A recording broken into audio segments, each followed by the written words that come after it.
So in our work conversations, you described Alan Wake 2 as a metatextual supernova.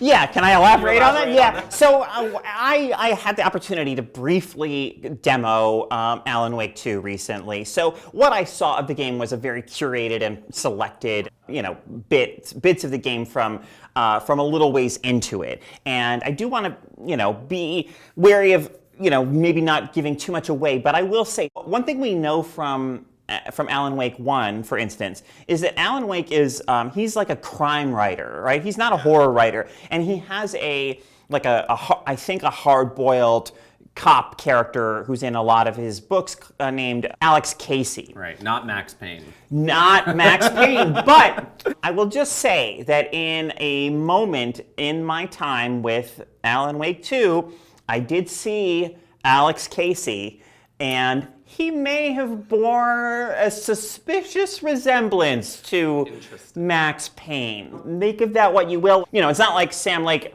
just then explained to me exactly what that means, right? Which I didn't want him to do. I want to discover it for myself. Interestingly, of course, Control was revealed to be in a shared universe with Alan Wake, which just opens up all kinds of possibilities for Remedy, I think, to do stuff with Alan Wake, where it is not only just advancing the personal story of Alan and his struggles against the dark place and the forces behind it, but to kind of become this like meta-textual narrative piece that pulls in elements from other Remedy games and really just kind of expands things in ways that maybe we're not even predicting yet.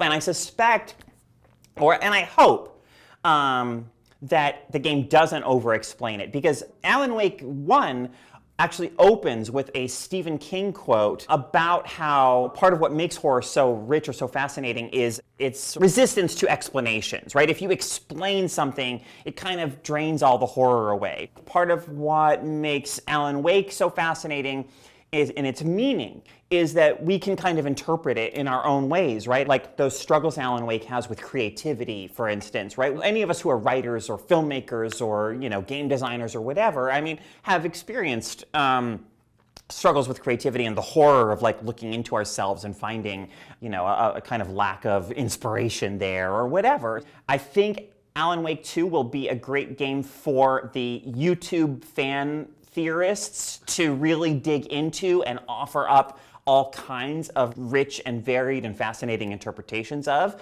And, I'm looking forward to seeing how that conversation plays out.